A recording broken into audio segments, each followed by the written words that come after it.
मुख्यमंत्री अशोक गहलोत कल बजट पेश करने वाले हैं और इस बजट को लेकर शिक्षा जगत की अपेक्षाएं काफी ज्यादा है।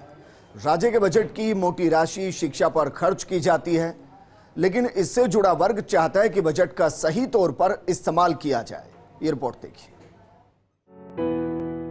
केंद्र सरकार के बजट के बाद अब बारी है प्रदेश में गहलोत सरकार के बजट के पिटारे के खुलने की। राज्य बजट के इस पिटारे से हर एक तबका अपनी उम्मीदें संजोए बैठा है।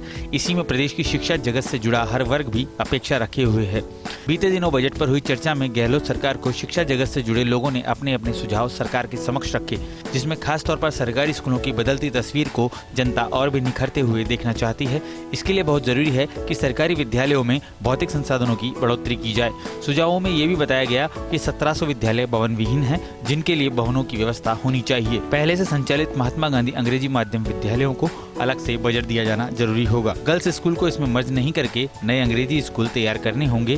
साथ ही उनमें प्रशिक्षित शिक्षकों की भर्ती भी की जानी चाहिए। शिक्षक संगठनों ने प्रदेश के शिक्षा विभाग में अल्प मानदेय में लगे कर्मचारियों के मानदेय में बढ़ोतरी और नियमितीकरण की घोषणा की उम्मीद इस बजट में संजोई है।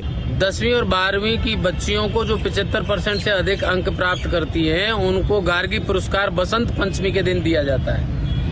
383 करोड़ रुपए का बजट होते हुए भी इस साल उन बच्चियों को गार्गी पुरस्कार से वंचित रखा गया। दूसरी बात, अल्प मानदेय में जो लोग लगे हुए हैं, कस्तूरबा गांधी विद्यालयों में जो अध्यापिकाएं हैं, वार्डन हैं, पैरा टीचर हैं, पैरा मदरसा टीचर हैं, कंप्यूटर कर्मी हैं, ये जितने भी मानदेय कर्मी लगे हुए हैं, दशकों से ये बेचारे अल्प मानदेय पर काम कर रहे हैं। शिक्षाविदों का मानना है कि संस्कृत शिक्षा में 10% बजट दिया जाना चाहिए, क्योंकि संस्कृत में नामांकन बेहतर है, लेकिन इसके अनुरूप शिक्षक नहीं है और बजट पर्याप्त रूप से नहीं दिया जा रहा। इसके साथ ही प्रदेश स्कूल से लेकर कॉलेजों में ऑनलाइन शिक्षा के लिए भी सरकारी शैक्षणिक संस्थाओं को मजबूत करने की मांग रखी गई है, ताकि सरकारी विद्यालयों महाविद्यालयों में डिजिटलाइजेशन हो सके और कोरोना महामारी के दौर में विद्यार्थियों को आने वाली चुनौतियों के समय में पढ़ाई पर विपरीत असर नहीं पड़े। कॉलेज खोलने के साथ ही उन्हें नई भर्तियों से सही तौर पर संचालन की मांग भी बजट में रखी गई है। शिक्षाविदों का मानना है कि अब दौर स्किल अपग्रेडेशन और इंडस्ट्री से जोड़ने का है, जिसमें युवाओं को कॉलेज और यूनिवर्सिटी के साथ ही रोजगार से जोड़ा जा सके, ताकि शिक्षित बेरोजगारों की संख्या में कमी आ सके। ज्यादातर पॉवर्टी अनएम्प्लॉयमेंट की जब हम बात करते हैं तो हम ये कहते हैं कि कोरोना से उन्हें अनएम्प्लॉयमेंट और पॉवर्टी को ज्यादा अफेक्ट हुआ, लेकिन एजुकेशन ऐसा फील्ड है जो शायद आने वाले समय में हमें पता चलेगा कि ह्यूमन कैपिटल को कितना डैमेज इस कोरोना की वजह से हुआ।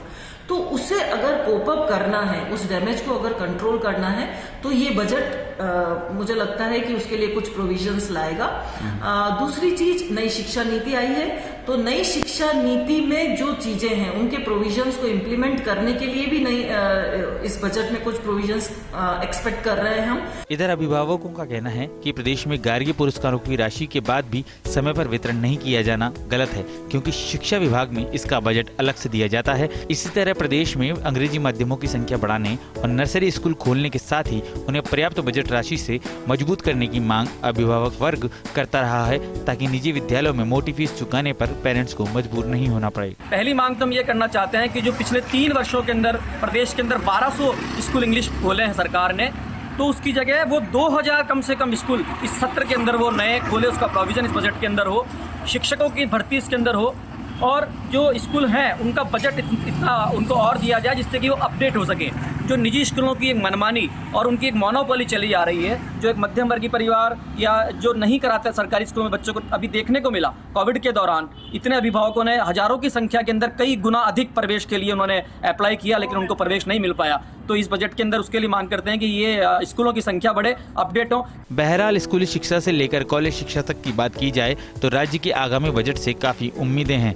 हालांकि पिछले बजट में काफी घोषणाएं की गई, लेकिन शिक्षा से जुड़े हर वर्ग की उम्मीदें हैं कि पिछली घोषणाओं को पूरा करने के साथ ही नई घोषणाओं में भी इन अपेक्षाओं को शामिल किया जाए और इन्हें लागू करने पर भी गंभीरता से ध्यान दिया जाए, ताकि राज्य की शिक्षा में 4 चांद लगाए जा सकें। वेस्ट इंडिया के लिए भारत दीक्षित की रिपोर्ट।